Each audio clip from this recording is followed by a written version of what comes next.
क्या आपने कभी सोचा है कि दुनिया में सिर्फ 1% लोगों के पास दुनिया का 96% पैसा कैसे पहुंच गया? उन 1% लोगों के पास ऐसा क्या है जो बाकी 99% लोगों के पास नहीं है? उसे कहते हैं द सीक्रेट। उन्हें सीक्रेट मालूम है और वह उसे फॉलो करते चले आ रहे हैं। हमारे विचारों की शक्ति बहुत ज़्यादा है और हम सोचते हैं जैसे हमारे थॉट्स होते हैं, ठीक वैसे ही हम बन जाते हैं। स्वागत है, आप देख रहे हैं सनातन आस्था और आज हम बात करने जा रहे हैं द सीक्रेट दुनिया की बेहतरीन किताब जिसे रांडा बर्न ने लिखा है। इस किताब को समराइज करने की कोशिश कर रहा हूँ। इस वीडियो में आपको सार समझने का प्रयास कर रहा हूँ। बड़े बड़े कवियों ने जैसे कि विलियम शेक्सपियर साहब, विलियम ब्लैक, इन्होंने अपनी कविताओं में लॉ ऑफ अट्रैक्शन की शक्ति, आकर्षण के नियम के बारे में बहुत डिटेल में लिखा है। दुनिया के जो फेमस पेंटर हुए द लियोनार्डो द विंची, उन्होंने भी अपनी पेंटिंग में इसे दर्शाने की कोशिश की। लॉ ऑफ अट्रैक्शन कहता है कि जिस तरीके आपके थॉट्स है, ठीक वैसी ही चीज को आप अट्रैक्ट कर रहे होते हैं। जैसे विचार आ रहे होते हैं, ठीक वैसे ही विचारों को आप अपनी तरफ लेकर आ रहे होते हैं। हमारे दिमाग में मैग्नेटिक पावर होती है और मैग्नेटिक पावर का मतलब यह है कि हम अट्रैक्ट करते चले जाते हैं ठीक उन चीजों को जैसा कि हम सोच रहे होते हैं। क्या आपने कभी सोचा है सोने से पहले आप जैसा सोच रहे होते हैं या आप जैसा सोच रहे होते हैं कुछ थॉट्स होते हैं जो अधूरे रह जाते हैं। जब सपना आता है तो वही थॉट्स पूरे होते हैं। कनेक्टिंग द डॉट्स जो उसकी कहानी शुरू हो जाती है, जहाँ तक आपने सोचना बंद किया था वहाँ से आगे की पिक्चर, वहाँ से आगे की कहानी सपने में आपको दिखाई देने लगती है। सपने में भी वही विचार घूम रहे होते हैं जो दिन में आपके दिमाग में घूम रहे होते हैं। आकर्षण का नियम है, लॉ ऑफ अट्रैक्शन जो है वो अच्छे को भी अट्रैक्ट करता है और बुरे को भी अट्रैक्ट करता है। तो सोने से पहले सिर्फ और सिर्फ अच्छी चीज़ों के बारे में हमें सोचना चाहिए। यह द सीक्रेट बुक में बताया गया है। बहुत सारे लोग कहते हैं कि हम तो इस लॉ ऑफ अट्रैक्शन के बारे में ज़्यादा समझते नहीं हैं, हम इलेक्ट्रिसिटी के बारे में भी नहीं समझते, लेकिन इसके फायदे तो उठाते हैं। वैसे ही हमारी लाइफ का एक इम्पोर्टेंट पार्ट है। अगर आप समझ जाएंगे तो जीवन को बहुत आसान कर पाएंगे और जीवन में वह सब पाएंगे जो पाना चाहते हैं। इस बुक की जो ऑथर है रांडा बर्न, वो कहती है कि जब तक मैंने यह सीक्रेट नहीं डिस्कवर किया था तब तक मुझे पता नहीं था कि मेडिटेशन में इतनी पावर होती है। मेडिटेशन जो है आपके माइंड को काम कर देता है। यही बात गीता ज्ञान सीरीज में भी हमने बहुत डिटेल में समझी थी। श्रीमद् भगवत गीता को जब मैंने पढ़ा तो यही समझा कि प्रभु कहते हैं आप जो चाहेंगे वह सब आपको मिलेगा। लेकिन यह तो भौतिक सुख सुविधाएं पाना है, तो परम शांति मोक्ष को पाओ, वो मिल भी जाता है। यही है पावर ऑफ मेडिटेशन। और इसी पावर ऑफ मेडिटेशन के बारे में रांडा बर्न इस बुक में द सीक्रेट में लिखती है। वो कहती है आपको घंटों तक मेडिटेशन करने की जरूरत नहीं है। शुरुआत में आप 2-3 मिनट से शुरुआत कीजिए, 10 मिनट तक पहुंचिए, फिर धीरे धीरे इस पावर ऑफ मेडिटेशन को आगे बढ़ाते चलिए। क्योंकि थॉट्स में जो मैग्नेटिक पावर है वो फ्रीक्वेंसी जनरेट होती है जो यूनिवर्स में पहुंचती है और यूनिवर्स उन चीज़ों को अपनी तरफ अट्रैक्ट करता है। आप कहेंगे कि हमारी लाइफ में बुरा हो रहा है, ये कैसे हो रहा है?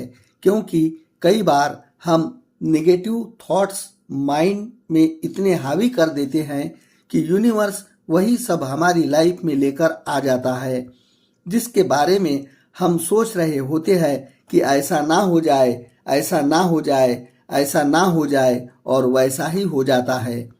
आपने देखा है कोई बंदा जब गिरता है बिल्डिंग से तो चाहे उसे लॉ ऑफ ग्रेविएशन के बारे में मालूम हो या ना हो, वो नीचे ही गिरता रहेगा, क्योंकि यही है लॉ ऑफ ग्रेविएशन।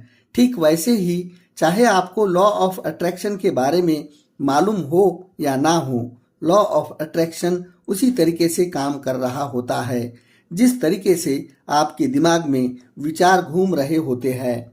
यही द सीक्रेट बुक में बताया गया है। इसमें बताया गया है कि एक रिसर्चर कहते हैं इंसान के दिमाग में हर दिन 60,000 थॉट्स आते हैं, 60,000 के करीब विचार आते हैं। अब वो 60,000 विचार कौन से थे, जो थॉट कौन से थे, जो उनकी मॉनिटरिंग करना इम्पॉसिबल है, लेकिन हमारे इमोशंस जो है यह जानने में मदद करते हैं कि हम सोच क्या रहे हैं। कई बार हमें गुस्सा आता है, कई बार हमें निराशा होती है, तो ऐसे टाइम में रांडा बर्न लिखती है कि आपको एक लिस्ट तैयार करके रखनी चाहिए जो आपको थॉट्स और आपके इमोशंस को बदल सकती है, आपके माइंड में अच्छे विचार पैदा कर सकती है। जैसे कि जो आपकी बेस्ट मेमोरीज है उनको लिख करके रखिए, जो आप फ्यूचर में अपने लिए बेस्ट चाहते हैं उसको लिख करके रखिए, जो आपने बेहतरीन पल बिताए उनको लिख करके रखिए, किसी प्यारे इंसान के बारे में लिख कर रखिए, आपका प्यारा म्यूजिक हो, आपका फेवरेट गाना जो है, आपकी जो प्लेलिस्ट है वो आपके साथ होनी चाहिए, ताकि जब भी नेगेटिविटी हावी हो आप उस लिस्ट के पास जाए और अपने माइंड के थॉट्स को बदल दे। रांडा बर्न 3 स्टेप्स के बारे में बात करती है। आइए समझते हैं द सीक्रेट को समझने के 3 स्टेप्स क्या है जो आपकी लाइफ में सब कुछ ला सकते हैं। वो 3 स्टेप्स है। पहला आस्क, दूसरा बिलीव और तीसरा रिसीव। सबसे पहले आस्क, यानी सबसे पहले आपको मालूम होना चाहिए, क्लियर होना चाहिए, थॉट्स क्लैरिटी ऑफ कि आप चाहते क्या हैं, आपको क्या चाहिए, वह मांगना शुरू कीजिए। यूनिवर्स आपको देगा। शांति से बैठिए, चीज के बारे में सोचिए जो आप पाना चाहते हैं, एक कागज पर लिखिए और अपने पास रख लीजिए। उसके बाद यूनिवर्स से डिमांड करना शुरू कीजिए। आस्क यानी मांगना शुरू कीजिए। आप कुछ भी मांग सकते हैं, महंगी गाड़ी मांग सकते हैं, नौकरी मांग सकते हैं, आप मांगना चाहते हैं मांग सकते हैं। बस आपके मन में उस चीज को लेकर कोई डाउट नहीं होना चाहिए। अगर आप यह सोच रहे हैं कि चीज मुझे मिलेगी कि नहीं मिलेगी, तो इसका मतलब यह है कि आप यूनिवर्स में मिक्स्ड फ्रीक्वेंसी भेज रहे हैं और यह सिचुएशन वो सिचुएशन होती है जिसमें आपको वह चीज नहीं मिलती है। अलादीन के चिराग की तरह यह काम करता है। लॉ ऑफ अट्रैक्शन आपके ऑर्डर को फॉलो करता है। यह है पहला स्टेप, यानी कि आस्क। दूसरा स्टेप है बिलीव, यानी कि आपको यकीन करना है और आपको बिल्कुल अनदेखे में यकीन करना है कि जिस चीज को आपने ब्रह्मांड की तरफ भेजा है, यूनिवर्स में भेजा है, वह आपकी ऑलरेडी पूर्ण हो चुकी है। और आप जब ऐसा बिलीव करते हैं, मैनिफेस्टेशन की दुनिया में जाते हैं, तो यूनिवर्स एक्टिव हो जाता है और उसे सच करने में लग जाता है। यकीन करने का मतलब है कि आपको इस तरीके से काम करना है, बोलना है और सोचना है जैसे कि जो मांगा था वो आपको मिल चुका है। अब आते हैं तीसरी स्टेप की तरफ, जिसका नाम है रिसीव। जिस चीज को आपने मांगा है उसके बारे में उस तरीके से फील करना शुरू कीजिए जिस तरीके से आप उस चीज को पाने के बाद महसूस करेंगे। यानी कि यह मान लीजिए आप उस चीज को रिसीव कर चुके हैं, यकीन करिए कि आपने वह पा ली है। तब आप एक ऐसी फ्रीक्वेंसी जनरेट कर रहे होते हैं जो यूनिवर्स में आपकी पावर को, आपके थॉट्स को और ज़्यादा स्ट्रांग कर रही है। तो यकीन करिए, जानिए, महसूस कीजिए और आप वहाँ तक पहुँच जाएंगे। कई बार लोग कहते हैं कि कितना समय लगेगा, तो जितना ज़्यादा आपका लॉ ऑफ अट्रैक्शन है, जितना ज़्यादा आपने अट्रैक्ट किया, जितनी ज़्यादा आपकी पावर ऑफ अट्रैक्शन है, टू बी ऑनेस्ट, उतनी जल्दी आपको वो चीज़ मिलेगी। क्योंकि जैसा हमने कहा कि अगर आप ये सोचने लगे कि शायद ये काम होगा या नहीं होगा, तो आप यूनिवर्स में मिक्स्ड फ्रीक्वेंसी भेज रहे हैं, और जब आप मिक्स्ड फ्रीक्वेंसी भेजेंगे तो वो काम अधर झूल में अटक सकता है। द सीक्रेट बुक्स में जिस टॉपिक के बारे में बात की गई है उसका नाम है ग्रेटिट्यूड। इसको भी बड़ा समझना इम्पोर्टेंट है। ग्रेटिट्यूड का मतलब होता है शुक्रिया अदा करना, थैंक यू कहना, धन्यवाद कहना और बारंबार धन्यवाद कहना।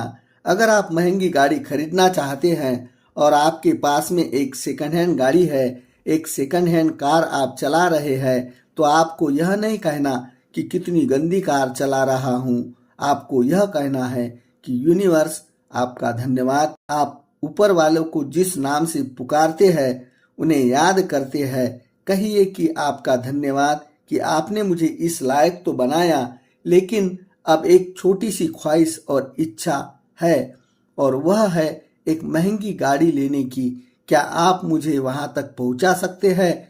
अब मैं वो चाहता हूँ। जब आप जो आपके पास है उसके लिए थैंक यू कहना सीखेंगे, तो आप लोग पाना सीखेंगे जो आप पाना चाहते हैं। आप वहाँ तक जाएंगे जहाँ तक आप पहुँचना चाहते हैं। क्योंकि अगर आप इन ग्रेटिट्यूड की लाइफ जी रहे हैं, आप थैंक यू नहीं कहते हैं, तो आपके मन में नेगेटिविटी है जो हावी हो जाती है। आप खुद से जो है बहुत ज़्यादा परेशानी में आ जाते हैं, दूसरों से जलना शुरू करते हैं। लेकिन जब आप थैंक यू कहना शुरू करते हैं, थैंक यू यूनिवर्स, आपने एक नया दिन दिया, आज मुस्कुराने का मौका दिया, आज मैं सांस ले पा रहा हूँ, खुश हूँ, मैं हेल्दी हूँ, मैं हैप्पी हूँ, तो आप खुशियों को अपनी तरफ अट्रैक्ट कर रहे होते हैं। टेलीफोन का जब आविष्कार हुआ, इनोवेशन हुआ, तो उससे पहले टेलीफोन नहीं था, लेकिन विजुलाइज किया गया और उसका आविष्कार हो गया। बल्ब का जब आविष्कार किया गया, तो उससे पहले बल्ब नाम की कोई चीज़ नहीं थी, लेकिन विजुलाइज किया गया और सच में हो गया। कई बार लोग कहते हैं कि ये जो पावर ऑफ विजुअलाइजेशन है, काश हम इसे अपनी लाइफ में इंटीमेट कर ले तो लाइफ बदल जाए। अपनी लाइफ में इंटीमेट कर ले तो लाइफ बदल जाए, यही बात द सीक्रेट बुक भी आपसे कहती है। और इसका मतलब सिर्फ तस्वीर से या विचार से नहीं, बल्कि इमोशन से भी। कई बार लोग सोचते हैं कि अगर मैं पॉजिटिविटी रखूं या अपनी मनचाही चीज़ के बारे में सोचने लगूं, तो क्या यह काफ़ी होगा? आपको आपके साथ साथ उन हैप्पीनेस को भी फील करना होगा जो आपको मिलने जा रही है। उस हैप्पी मोमेंट को भी जीना होगा जो आपकी लाइफ में ऐड होने जा रहा है। तभी वह जो शक्ति है, जो अट्रैक्शन की पावर है, वह पैदा होगी। पावर ऑफ विजुअलाइजेशन एक बड़ी छोटी कहानी से इसमें समझाया गया। जॉन आरव जो है, यह लॉ ऑफ अट्रैक्शन को जानने के बाद में इसको इम्प्लीमेंट करके देखना चाहते थे, और जॉन 1995 में एक विजन बोर्ड बनाते, और जिस भी चीज़ को जॉन अट्रैक्ट करना चाहते थे, हासिल करना चाहते थे, जैसे कार, घर, लाइफ पार्टनर, उन सबकी जो तस्वीरें हैं उस विजन बोर्ड पर लगा देते। हर दिन अपने ऑफिस में बैठकर उसको देख रहे होते थे और विजुअलाइज कर रहे होते थे। उससे सिचुएशन में पहुंच जाते जैसे कि वो चीज़ उन्हें मिल चुकी है, लेकिन किसी रीजन से उन्हें दूसरे शहर में शिफ्ट होना पड़ा। उन्होंने सारा फर्नीचर, सारा सामान जो था वो बक्से में बंद किया और स्टोर रूम में रख दिया, स्टोरेज में रख दिया, और उसको साथ लेकर वे अगले शहर में, अगले घर में पहुंच गए। 5 साल के अंदर वो 3 शहर जो है चेंज करते हैं। कैलिफोर्निया में जाकर के फाइनली सेटल होते हैं, एक मकान खरीदते हैं। एक दिन उनका बेटा उनके ऑफिस में आता है और उस बंद रखे हुए बॉक्स में के बारे में पूछता है जो उन्होंने रख दिया था कि इसमें क्या है। तो जॉन कहते हैं कि इसमें मेरा विजन बोर्ड है। तो छोटा बच्चा, उसे पता नहीं होता, पूछता है क्या है यह विजन बोर्ड। तो कहते हैं बेटा इसमें अपने सारे टारगेट लिखता हूँ, उनकी तस्वीरें लगाता हूँ, जो जो मैं पाना चाहता हूँ। उनके बच्चे की छोटी उम्र थी तो उसको समझ में नहीं आता कि क्या कहना चाह रहे हैं, लेकिन वो कहता है पापा यह बक्सा एक बार खोलते तो इस बॉक्स को खोल के देखते, तो बॉक्स जब खोलते हैं विजन बोर्ड, जब उसके फादर बाहर निकलते हैं उसमें एक मकान की तस्वीर होती है। वो तस्वीर जो उन्होंने 5 साल पहले अपने माइंड में देखी थी और वो वैसे ही बना के लगा दी थी। यह बिल्कुल वैसा ही मकान था जैसा मकान उन्होंने कैलिफोर्निया में अपने लिए खरीदा था। और जब वह उस पिक्चर को देखते हैं तो रोने लगते हैं। छोटा बच्चा पूछता है पापा क्यों रो रहे हो। जॉन कहते हैं कि बेटा मैं लॉ ऑफ अट्रैक्शन को समझ चुका हूँ